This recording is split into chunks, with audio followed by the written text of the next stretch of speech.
വിടുവാർത്തയിലേക്ക് കേന്ദ്രത്തിൽ എൻഡിഎയുമായി സഹകരിക്കാൻ മുസ്ലിം ലീഗ് തയ്യാറാകണമെന്ന് മലപ്പുറത്തെ എൻഡിഎ സ്ഥാനാർത്ഥി എം അബ്ദുൽ സലാം ന്യൂസ് 18നോട് 3 തവണ പ്രതിപക്ഷത്തിരുന്ന് നാടിന്റെ വികസന സാധ്യതകൾ പൂർത്തിയാക്കുക എളുപ്പമാകില്ലെന്ന് തിരിച്ചറിയണം. മലപ്പുറത്ത് മികച്ച പ്രകടനം കാഴ്ചവെക്കാനായി എന്നും അബ്ദുൽ സലാം ന്യൂസ് 18നോട് പറഞ്ഞു. മലപ്പുറത്തിന്റെ ചരിത്രത്തിലെ എൻഡിഎയുടെ ഏറ്റവും മികച്ച പ്രകടനമാണ് ശ്രീ അബ്ദുൽ സലാമിന്റേത്. 85,000-ലധികം വോട്ടുകൾ അദ്ദേഹത്തിന് നേടാൻ സാധിച്ചു. അദ്ദേഹം നമ്മോടൊപ്പം ചേരുന്നു. 1,00,000-ഓളം വോട്ടുകളാണ്, അതിലും മുകളിൽ വോട്ടുകളാണെങ്കിൽ പ്രതീക്ഷിച്ചിരുന്നത്. പക്ഷെ അത്രയും ഉയരാൻ കഴിഞ്ഞില്ല. നിരാശയുണ്ടോ അതില്? തീർച്ചയായിട്ടും നിരാശയൊക്കെ ഉണ്ട്. എന്നാൽ തന്നെയും ഈ എൻഡിഎയുടെ ചരിത്രത്തിൽ, മലപ്പുറം ചരിത്രത്തിൽ, അല്ലെങ്കിൽ BJPയുടെ ചരിത്രത്തിൽ ഏറ്റവും വലിയ വോട്ട്, ഏറ്റവും വലിയ നമ്പർ ഓഫ് വോട്ടാണ് ഇപ്പോൾ കിട്ടിയത്. കഴിഞ്ഞ പ്രാവശ്യം കിട്ടിയതിനേക്കാളും ഏതാണ്ട് 16,500 വോട്ട് കൂടുതൽ ഇവിടെ നിന്ന് കിട്ടി എന്ന് പറഞ്ഞു കഴിഞ്ഞാൽ അത് പേഴ്സണൽ വോട്ടാവാം, അല്ലെങ്കിൽ ഇഷ്ടമുള്ളവരുടെ വോട്ടാവാം, അയക്കാം. ഏതായാലും അത്രയും വോട്ട് കിട്ടി എന്നുള്ളത് വളരെ വളരെ സന്തോഷമുള്ള ഒരു കാര്യം തന്നെയാണ്. മലപ്പുറത്തും എൻഡിഎ മാറും, വളരും എന്ന് കാണിച്ചു തരികയാണ്. ഇനിയുള്ളവർ ഈ ഒരു റൂട്ട് പിടിച്ച് മുന്നോട്ട് പോയി കഴിഞ്ഞാൽ മാറ്റം വരും. നമുക്ക് വന്ന ഡിഫക്ട്സ് എല്ലാം, ഡെഫിഷ്യൻസിയൊക്കെ മനസ്സിലാക്കി കറക്റ്റ് ചെയ്ത് എല്ലാവരെയും ഉൾക്കൊണ്ടുകൊണ്ട് നമ്മൾ മുന്നോട്ട് പോയി കഴിഞ്ഞാൽ വരും കാലങ്ങളിൽ മാറ്റം വരും എന്നുള്ളത് യാതൊരു സംശയമില്ല. മറ്റൊരു പ്രധാനപ്പെട്ട കാര്യം എനിക്കിവിടെ പറയാനുള്ള കാര്യം എന്ന് പറഞ്ഞാൽ, ഈ ഇലക്ഷന് ഞാൻ ഏതാണ്ട് 2 മാസം ഇവിടെ ഉണ്ടായിരുന്നു.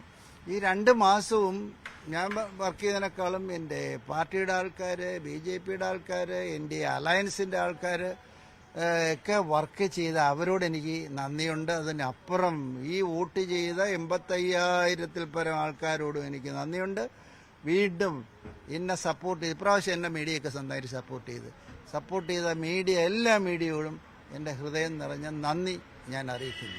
ഈ കേന്ദ്രത്തില് പ്രതീക്ഷിച്ചൊരു നേട്ടം കൈവരിക്കാൻ എൻഡിഎക്ക് കഴിഞ്ഞിട്ടില്ല. അത് ഒരു നിരാശ നൽകുന്ന ഒരു കാര്യമല്ലേ? അതിന് ഞാൻ ഇങ്ങനെയാണ് കാണുന്നത്. അതായത് നമ്മൾ 400 പ്രതീക്ഷിച്ചിരുന്നു. അതായത് 273 മതി എന്നുള്ളിടത്ത് 400 പ്രതീക്ഷിച്ചിരുന്നു. ആ പ്രതീക്ഷയും കൊണ്ട് ഇരുന്നത് കൊണ്ടാണ് 293 വന്നപ്പോഴത്തേക്ക് നമുക്കൊരു നഷ്ടം വന്നത്. എനിക്ക് തോന്നി ശരിക്കും അപ്പോൾ ഒരു മിക്സഡ് ഫീലിംഗാണ് തോന്നിയത്. മിക്സഡ് ഫീലിംഗ് എന്ന് പറഞ്ഞാൽ സന്തോഷം തോന്നി, ഭരണം ഉണ്ടല്ലോ, കണ്ടിന്യൂ ചെയ്യാമല്ലോ, ഇന്ത്യ പാർട്ടി വന്ന് രാജ്യത്തെ മൊത്തം റോബ് ചെയ്ത് പോയില്ലല്ലോ എന്നൊക്കെ തോന്നി, സന്തോഷം തോന്നി. അല്പം ഡിസപ്പോയിൻമെന്റ് തോന്നിയത് നമ്മുടെ 241 എന്ന BJP നമ്പർ ഒരു 275 എത്തിയില്ലല്ലോ. എത്തിയിരുന്നെങ്കിൽ നമ്മുടെ ആ ഗ്രാഫിന്റെ ഗ്രോത്ത് വളരെ സ്ട്രോങ് ആയിരിക്കും എന്നൊക്കെ അല്പം ഒരു ചെറിയ നിരാശ തോന്നിയെങ്കിലും ഭരണം കയ്യിൽ കിട്ടി എന്നുള്ളത് വളരെ വളരെ നല്ലൊരു കാര്യമാണ്. അത് പിന്നെ ചിലർ പറയുന്നുണ്ട് അലയൻസിൽ പിന്നെ ആന്ധ്ര അല്ലെങ്കിൽ ബീഹാറൊക്കെ കയറി മോഡിജിയെ ഭരിക്കുമെന്ന്. ആരും ഭരിക്കാൻ ഒക്കത്തില്ല. മോഡി ആർക്കും ഭരിക്കാൻ ഒക്കത്തില്ല. കാര്യം എന്താണെന്നറിയാം, മോഡിജി രാഷ്ട്രം കണ്ട, നമ്മുടെ രാജ്യം കണ്ട ഏറ്റവും വലിയ പൊളിറ്റിക്കൽ ചാണക്യനാണ്. അദ്ദേഹത്തിന് അറിയാം എങ്ങനെ ഭരിക്കണം, മനുഷ്യന്റെ സൈക്കോളജി എന്താണ്, കോമൺ മാന്റെ മനസ്സെന്താണ്, അവന്റെ ആവശ്യം എന്താണ്, ഇത് കൃത്യമായിട്ട് അറിയാം. രാഷ്ട്രീയക്കാരന്റെ സൈക്കോളജിയൊക്കെ നന്നായിട്ട് അറിയാം. അദ്ദേഹത്തെ ഫോക്കസ് ഒന്നേ ഉള്ളൂ, 1.45 ബില്യൺ പീപ്പിൾ ഓഫ് ഇന്ത്യ. അവൻ എന്ത് ചെയ്യണമെന്നേ ഉള്ളൂ. മറ്റേ പൊളിറ്റീഷ്യനെ എങ്ങനെ നിർത്തണം, എങ്ങനെ വരച്ച് നിർത്തണമെന്നൊക്കെ അദ്ദേഹത്തിന് നന്നായിട്ട് അറിയാം. ഞാൻ മനസ്സിലാക്കിയ നരേന്ദ്രമോദിയാണെങ്കിൽ മോഡി 1ഉം മോഡി 2ഉം കൊണ്ടുപോയ അതേ രീതിയിൽ തന്നെ ഒരുപക്ഷെ അതിനേക്കാളും നന്നായിട്ട് തന്നെ മോഡിജി വണ്ടി ഓടിച്ചു പോവും എന്നുള്ള സംശയമൊന്നുമില്ല. ഇടയ്ക്കിടയ്ക്ക് ചിലപ്പോൾ ചില പൊട്ടിത്തെറികളൊക്കെ ഉണ്ടാവാം. അതൊക്കെ അതിനിടയിൽ നിന്നുകൊണ്ട് തന്നെ ഞാൻ വിശ്വസിക്കുന്നു Modiji term number 3 will be same as 1 and 2. മുസ്ലിങ്ങൾക്കെതിരെ മോദിയുടെ പരാമർശങ്ങൾ വലിയ തെരഞ്ഞെടുപ്പിൽ ചർച്ചയായിരുന്നു. വർഗീയ പ്രചരണം നടത്തിയെന്ന തോതിൽ പ്രചരണങ്ങളുണ്ടായിരുന്നു. അതൊക്കെ ഈ തെരഞ്ഞെടുപ്പിനെ സ്വാധീനിച്ചു എന്ന് കരുതാൻ പറ്റും?